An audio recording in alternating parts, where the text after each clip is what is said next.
Yeah. Analytics off the chain, other channels not the same.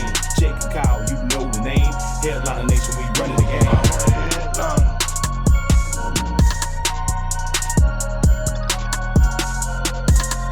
I'm a headliner. What is going on, Headliner Nation? Jake, Fantasy Headliners. Hopefully everybody's doing well out there today as we kick back, we relax, and we head into the weekend for Week 9 Fantasy Football. Have some fun here today. Going to go over some end-of-the-week news of another Pristine auction mystery box, the Tailgate Chef, Tater, point spread picks, DFS picks. We got you covered, and there's timestamps down below. Now, we also have a signed LaVisca Chenault jersey in which we want to give away, but we're going to announce the winner to that on the live show tomorrow. As soon as we go live, it'll be one of the first things we mention, so make sure you stay tuned to that. But yeah, I want to get into some of this late breaking news here, end of the week, kind of make sure you guys are up to date and kind of have an idea of what to expect here this week. And the first player, though, Debo. Debo banged up and Debo not looking very good. And honestly, another good piece of news, though, is George Kittle's coming back this week, it sounds like. So they may be with Kittle, but do not be surprised if they do not have Debo Samuel here this weekend. He is in serious doubt of missing this ball game, and you want to make sure you have a backup plan here just in case. Debo is banged up, to say the least, right now, but it is nice to see George Kittle back. His ball is right behind my head. It's awkward to say. What about Julio? Julio Jones not on the injury report, so that is definitely a positive, right? It sounds like he should be good to go this weekend. CEH, though, still a few weeks away. Got one of those updates here earlier in the day that, yes, he's on his way back, but it's still going to be a couple of weeks. Now, a lot of people in the meantime, but that's all right. I'm kind of been riding Darrell Williams, but CEH still a couple weeks away before we kind of have another mess in that backfield. The big news, though, well, I guess we got a couple things for big news. Maybe it's bigger for me because I'm an Arizona Cardinals fan. Bird Gang, we in some trouble this week. Maybe without Kyler Murray. We may be without DeAndre Hopkins. Probably going to be without AJ Green because he's on the COVID list. We have a problem this weekend. Now, Kyler Murray, DeAndre Hopkins in serious doubt of missing this game as well. It's not like us to see DeAndre Hopkins miss a game, though. This guy is a gamer. He plays through injuries all the time. However, with Kyler also banged up, do they kind of treat this as like an in-season bye week and just give everybody somewhat of a rest? Going to be a very difficult matchup for them here. This offense is going to look severely different. Do we see a lot more checkdowns to Chase Edmonds, a little bit more usage of James Conner in the backfield, maybe a whole lot more of Rondale Moore? Definitely something to pay attention to this week, as the offense could definitely look different in Arizona. About Robert Woods, he's still a DNP. He's not practicing. However, word has come out that he should be expected to play this weekend, so we should have ourselves some Bobby Trees. We know that Trevor Siemian is going to be the starting quarterback for the New Orleans Saints heading into the weekend. That's great news. That actually helps Alvin Kamara and Mark Ingram just a little bit. We kind of don't know what to expect from Taysom Hill. How much of a role does he have in this offense? Well, at least we know the bulk of the work there under center is going to be through Travis Siemian, which helps those running backs kind of keep their fantasy level of production here this week. And then lastly, Odell Beckham. I know everybody on earth has heard about this by now. He's been released by the Cleveland Browns. A really weird situation overall. He's a good teammate. He is not a good teammate. He likes being there. He doesn't like being there. The teammate, hot mess in Cleveland, which I know a lot of people are used to at this point. But what happens now? Well, does he clear all the waivers? Does anybody, claim him on waivers? If they don't, he's free to negotiate a new contract with someone else. Does anybody want to pay the current contract that they have with him? I know it was restructured through Cleveland, but there's a lot going into this situation. Now, the front runner, in my opinion, if I had to look at all 32 teams and be like, where does he land? In my opinion, I think Las Vegas makes a lot of sense, obviously, right? They just lost Henry Ruggs. They weren't really a team, surrounded by a ton of pass-catching weapons. He could definitely be the alpha in that offense. Derek Carr is a solid quarterback. They're a team that's winning ball games. It makes some sense to me, but we're going to have to wait and find out. We should know pretty soon here as far as Odell Beckham goes, but that's going to wrap up some end-of-the-week news, which means it's now time to treat this like Christmas and open up a mystery box from Pristine Auction to see what items we have to give away here in the coming days. Now, I have the box right here. I'm going to reach for it. I have not opened it. There it is. But I have caused a slit in the tape so I could rip it a lot easier, because if you watched last week's video, you realized I kind of struggled ripping this open. But I have no idea what is in this box. It is a bigger box. It's not a thin box, which leads me to believe it's not just jerseys. So that's definitely a plus. But I'm going to open it up and we're going to find out together What is in this bad boy? And, you know, once again, as I'm ripping this open and kind of struggling here left-handed, do me a favor. If you enjoy all these giveaways, if you love seeing things on a weekly basis on this channel that we're giving away to you guys, the viewer, you got to help us out by signing up for some free accounts over at pristineauction.com. There's a link down below. Tons and tons of auctions on a daily basis. Things as low as starting at $1. Any players you're looking for, they got you covered. And by signing up for that account, you're going to get a $10 off coupon. And plus, it really helps us, you know, get those signups for the account. So make sure you hook us up over there. Now, I'm severely still struck. It's like a weekly train wreck, I swear. Maybe it's because it's left hand. I need to work on my left hand skills. Okay, it's open. That's what she said. Got the box open. If I had to guess, there's probably bubble wrap. But what do we got? I feel 2 items. 1 item. Feels like a ball. But here we go. Leave your guesses down below. What do you think we are? What do we think we got? We got 2 items here. The first one is going to be a jersey of some sort. And it is anticipation. I see a teal color. Does it look teal there? What do we got?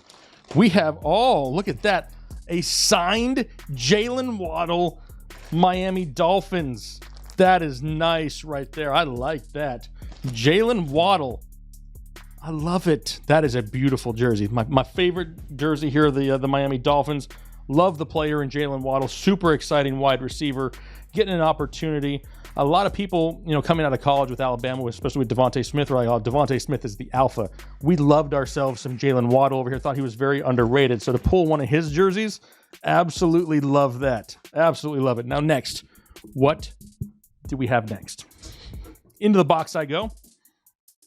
We have, it's a ball. It is right here.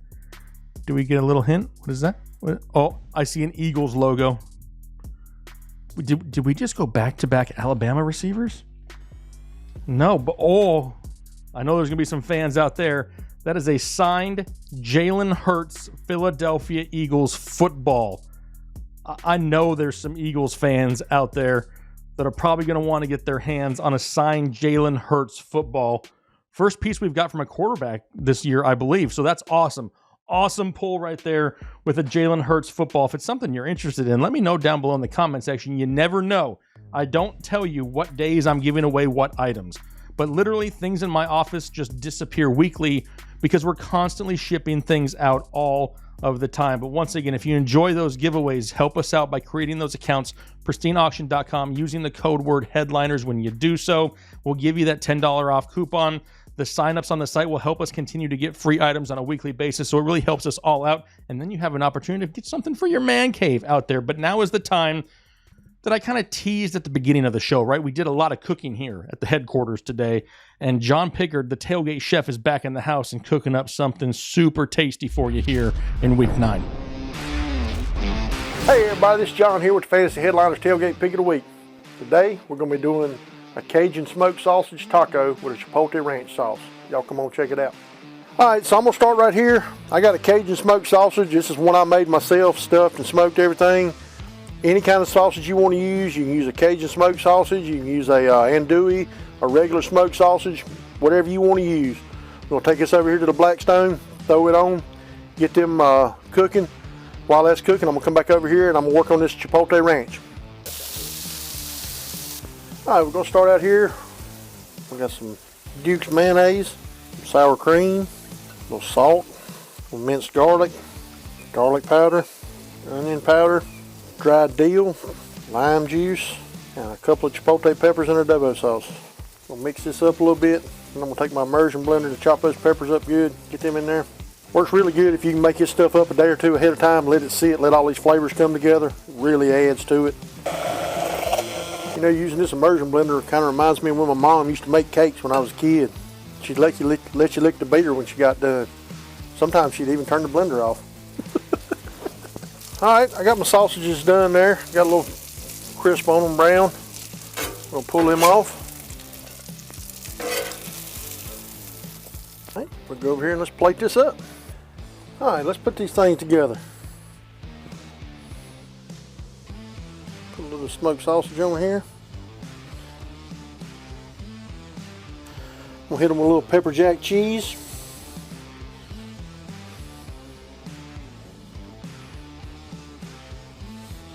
A little pickled onion, a fresh jalapeno, sliced up real thin. And drizzle a little bit of this chipotle ranch on them. You gonna try one? Yeah, we're gonna put it on camera. Okay. We got you out here, big dog. All right, Jake, tell me what you think. I mean, visually appealing. Like, I look at it, I'm like, that looks delicious. Just eat it. Okay, I'm gonna eat it. Don't you ever force me to put meat in my mouth. You can't wait to get my meat in your mouth. The crunch of the jalapenos, the onion, that right there. Y'all gotta try some of these tacos. This is, and it's got a little bit of spice to it. A little bit of heat to it. Yeah. That's good right there. Hope y'all enjoy. That got some fire to it, Pigger. Oh, man. Oh my gosh, so delicious. That was amazing. I could probably eat that weekly, not daily. I don't know if I'd have enough toilet paper in the house, but definitely weekly. A great recipe there. Make sure you try that one out. But now is the time that we throw it over to the man, the myth, the legend, Tater in the house here for week 9. Well, hey there, everybody. It's Tater Miles back at you this weekend for the weekend tailgate episode. And, you know, I typically do a beer review and weather, but for the second week in a row, it's not looking like there's too much weather gonna go on that's gonna affect any of these area football games. So, but this week I do have, now I got all this beer and these people were leaving me comments and stuff. And this one was sent from a guy in my Twitter DMs. His name's Aaron, and he said, you gotta try this. And I had to work with Aaron to figure out where I could get a hold of this because I couldn't get it down at my local truck stop. Mango Stash. You see that? That's mango and stash. There's a little man there doing some kind of aerobatics or something. And it says it's made with cryo hops. Now, I don't know if you guys know much about cryo hops. I just did a little research myself. But these cryo hops, I got them looking up here. They're like little hop pellets. But apparently something they do with this and the temperatures or something that it keeps a lot of the resin and gives you a lot of good flavors and aromatics out of your hops. I was trying to smell, see. Once again, this is the Hop Valley. I'm on their website here. They got one heck of a website, all kinds of people. Good God, there's some guy, he's popping out of the bottom of the screen and all kinds of. But here's what they say about it. Mango and Stash starts with a barley and wheat base and adds 11 pounds per barrel of mango puree. We're gonna try it. So I haven't even opened this yet. I'm gonna open it up right here. Probably shouldn't have done that. Well, here goes. Everybody knows the rules. That's not bad. And those cryo hops you can shake the can all you want to and those cryo hops ain't gonna explode. Maybe don't try that at home. All right, so the Mango Stash, 1 sip. Everybody knows the rules. It does have a nice little mango finish, that fruitiness there with that 11 pounds of mango puree. If they didn't get any fruitiness in that can, I'd be a little ticked off myself, but it's pretty good. Once again, Hop Valley Brewing Company out of Portland. You can check them out on the interwebs. It's not my favorite. It's not something that I'd go for all the time. Now, it'd be nice if you were sitting on the beach or something. I'm gonna give this a 6.2. Now, full disclosure, I have tried one of their other ones. It's called the Bubble Stash. The Bubble Stash is a real nice IPA. It doesn't have the fruitiness of this one that I'm not personally a fan of, but some of you may be. Now, I know there's not any weather for us to talk about, but lots of things going on. I actually have an appointment that I gotta get to, so don't worry, be happy. That's a direct quote from me. You can quote me on your social medias if you want to. Back to you, Jake. Awesome, appreciate you out there, Tater, but maybe you're ready to do a little bit of gambling. Maybe you want to set some lineups this week. Maybe you're looking at your DraftKings app and you're like, who do I want to play this? Who are some of the best picks this week? Jake, thank you for asking. I don't have those answers, but you know who does. Justin Freeman from Run the Sims in the house, helping you with some DFS picks here this week. What's up, headliners? Justin Freeman here from RunTheSims.com, and today we are going to be talking about the Week 9 DraftKings main slate. it looks like it should be a pretty unique one here this week. News galore. Trade deadline passed. We got absolutely nothing. Day after the trade deadline, we get all sorts of injuries, players with problems with teams, lots of releases. We've got a lot of stuff going on, a lot of things to adjust to here, a lot of things still to play out over the course of the week here as we get going here on a Thursday night, looking at what the main slate looks to hold on Sunday. It's an 11-game slate this week, so plenty of games, plenty of spots for us to choose from, just a couple buys here on the schedule. And without further ado, why don't we look at the top plays by position? We'll start at the quarterback position. And I mean, there is a clear runaway option for me here at $7,300. It's Lamar Jackson taking on the Vikings. Lamar is really starting to come into his own as a passer in the NFL. We saw that MVP season 2 years ago, a little bit of a slump the year after. Now he's going back to finding his rhythm. He's getting it done on the ground. He's getting it done in the air. Makes him just a smash each week. $7,300 to get to Lamar Jackson. After that, we see a big drop in the optimal rate, 15%. Lamar sort of in a tier of his own there. Josh Allen and Jalen Hurts sort of make this next little mini tier. $8,200 for Josh Allen taking on the Jags, $6,700 for Jalen Hurts. We finally saw the floor game from Jalen Hurts last week against the Lions, and it happened to be a game that they just beat the mess out of the Lions from start to finish, and Jalen Hurts was not involved. They got it done on the ground. 4 rushing touchdowns, 2 to Boston Scott, 2 to Jordan Howard, 0 for Jalen Hurts. It just goes that way sometimes, and probably the best game they played all year didn't work out for Jalen Hurts. You can certainly go back to him here this week against the Chargers. Taysom Hill, $5,500, quarterback eligibility obviously only on DraftKings, taking on the Falcons. We don't know that Taysom Hill will actually be the starting quarterback for the Falcons. There's a couple things going on. First, he's coming off a pretty serious concussion that's caused him to miss the last couple weeks. Secondly, Trevor Siemian may just be the guy there for the short term, and it seems like Sean Payton's not really willing to show his hand at this point. So the fact that there's that little bit of injury concern and a little bit of ambiguity there means that we won't maybe exactly know Taysom Hill's status. It may take a leap of faith, but at $5,500, you can certainly think about doing that against the Falcons. Rounding out our top 5, Daniel Jones takes on the Raiders here. It's a good matchup for Daniel Jones. The price points there gives you a good pivot there off of the Taysom Hill at the same price roughly. If we look at running backs, Christian McCaffrey probably making his return, maybe not. We're still waiting to see how the injury news progresses. He's gotten in a couple limited sessions already this week. Will that maintain throughout the week? Will that be enough to get him to suit up Sunday? If it does, he's clearly the number one option on the board. Optimal rate, almost 21% of the time right now. $8,000 price tag. Obviously, there's a little bit of ambiguity surrounding what his workload could look like in this offense in his first week back from a pretty serious injury. Could they possibly put the training wheels on him? We've just not seen that really with Christian McCaffrey. We've seen him injured before, and typically he comes back in and handles his full workload. $8,000, a totally fair price there. Nick Chubb, going back there again this week. I was in on Nick Chubb last week as a really low-owned type of option. This week, he's just a good play. $6,700. He's dominating the work in the Cleveland offense. It just so happened that Dearness Johnson was the one running back that scored a touchdown last week. That's not going to be the case most of the time.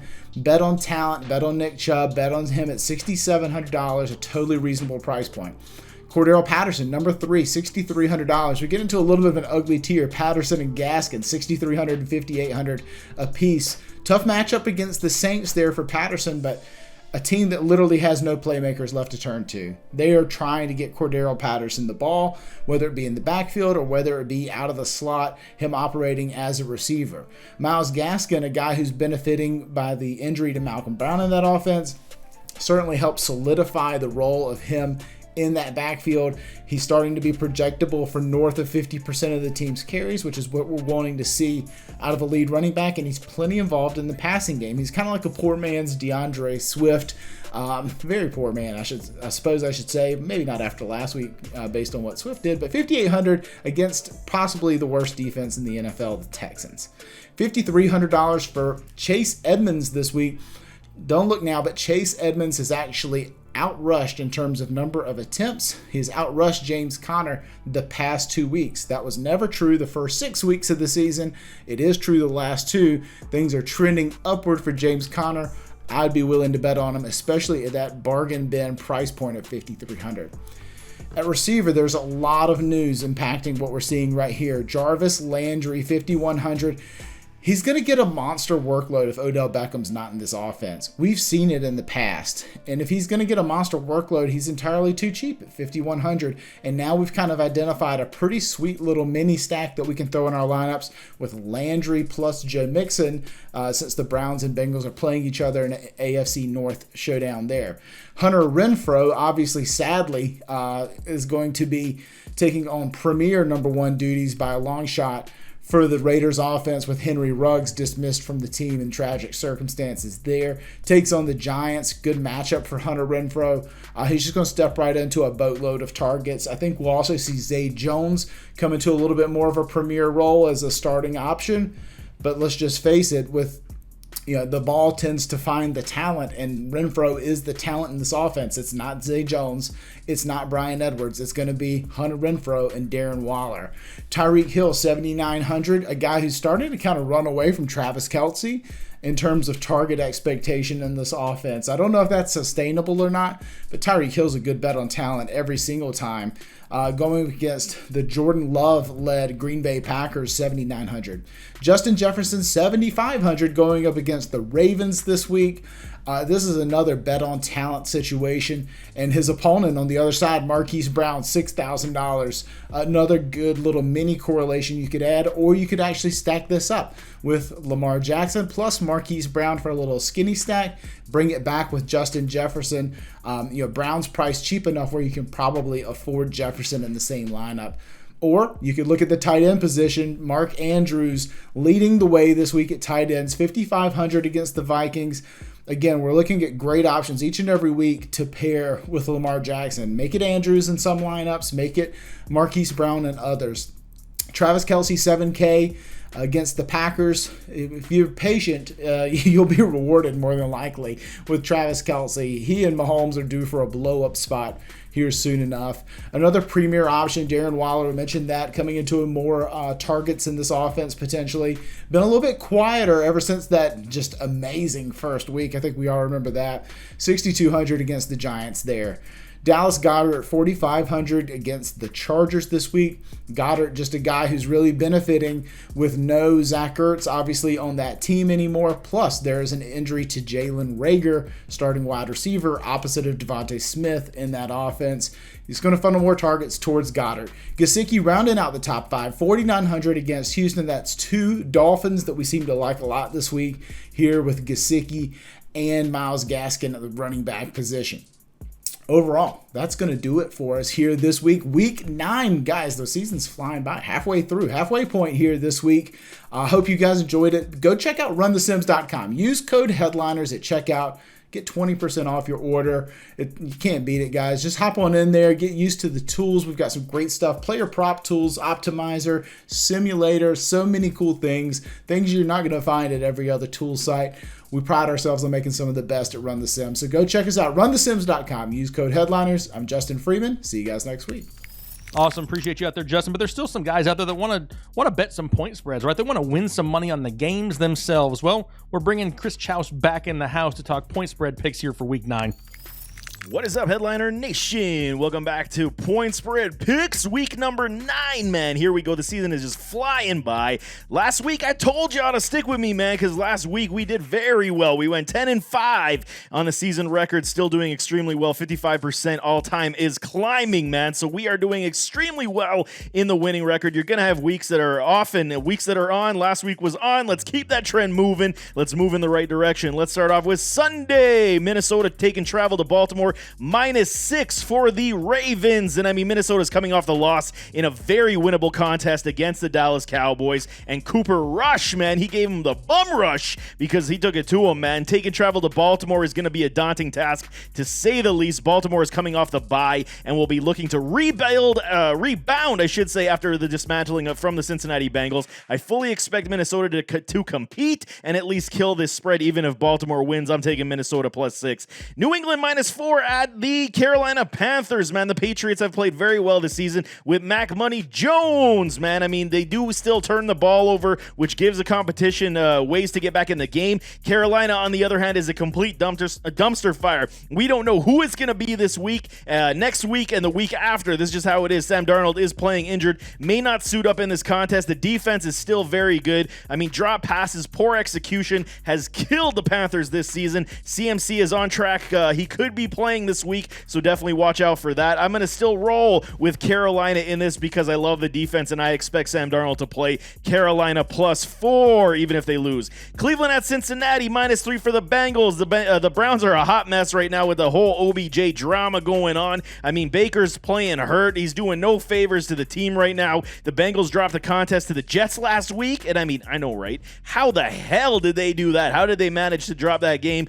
They are a team right now that they need to learn how to win and close out games. That is Cincinnati's problem. I still believe in their talent. I still believe they are a team to be reckoned with all their weapons. Bounce back game coming for Cincinnati. I'm taking the Bengals -3. Denver taking travel to Dallas. The Cowboys -10 favored. The Cowboys, I mean, they prove they're built to win no matter who plays quarterback. We saw this with Cooper Rush last week. Offensive coordinator Kellen Moore, he has done a magnificent job, is not getting near enough credit for the play calling he is doing, setting up this offense on a weekly basis. Just unbelievable. Dak is slated to return in this contest. He said he'll likely play. The Broncos are at a heap of trouble themselves in their own right. They did lose Von Miller to that trade. Moving forward, I haven't been a fan of Teddy Two Gloves for a majority of the season. I really don't like how Denver has been playing. I'm going to take Dallas at home -10. It's a big spread, but I like the Cowboys far too much.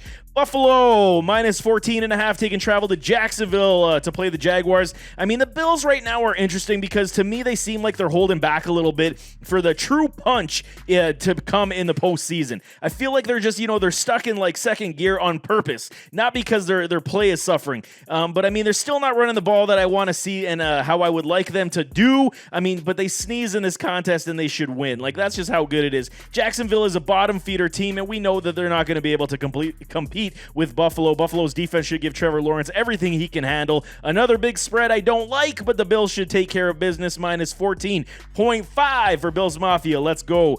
Houston at Miami. Miami's favored by -6.5. The Texans are a crapshoot too. I mean, lots of teams right now are showing their true colors, but they do get some good news. Tyrod Taylor is slated to start this contest, and this lifts everybody in this pass game for Houston. I love it, man. Brandon Cooks should have a field day, even though he should get Xavier Howard. I like Brandon Cooks a lot in this contest. Miami, on the other hand, 6 straight losses, just completely looking dysfunctional. This trade talk with Deshaun Watson, Tua Tagovailoa, completely stripped Tua's confidence. Miami should play a lot better in this one, but I like Tyrod as the spread killer. It's in his veins. Houston +6.5 on a little bit of a gamble. Atlanta taking travel to New Orleans, -6.5 for the Saints. The Saints are coming off a game in which they beat the Bucs. Don't ask me how, because I don't have an answer for you. Trevor Siemian, he looked good and moved this offense, even though Taysom Hill is looking like he could be starting or playing as well. They haven't named a starter yet. I'm hoping it's going to be Siemian. Keep Taysom as that gadget type of guy. The defense is still very good in New Orleans, as proven last week against Tampa Bay. Atlanta, on the other hand, no Calvin Ridley, and I mean, they looked absolutely pedestrian. The Saints will double and triple cover Kyle Pitts, much like Carolina did, and force others to make plays to beat them. Saints roll no matter who the QB is, even though I want Siemian behind center. -6.5 for the Saints. Las Vegas Raiders, man, -3 at the New York Giants. I mean, this team, is there another team in the NFL that has dealt with this much crap? I mean, now the Henry Ruggs situation in this room. I mean, I don't know what the Raiders got left in them, but they're going to have to, again, come out big. The New York Giants compete every week and should again here. Barkley likely will miss another contest due to that ankle, and now he has popped on the COVID. Let's go Raiders, man. I hope you guys win this one just for morale's sake. -3, I'm going with y'all. Los Angeles Chargers, -1.5 at the Philadelphia Eagles. LA is becoming something of an enigma once again. I back them, I trust them, but I mean, right now they're very confusing. Their play has dropped off, and they almost like they've appeared to have been figured out. They got to adjust and change their schemes. When it comes to Philly, I mean, they looked a lot better last week using Jordan Howard and Boston Scott like it's 2017, baby. What are they doing in Philly? I still have no understanding. Use your other guys that are fresh and new, but they're going back to the old school, baby. Howard and Scott, man, they're running. Hate to travel for LA here. West to east is never a good thing, especially for spreads, but I think LA needs the win here more than Philly does, because, I mean, Philly is what they are.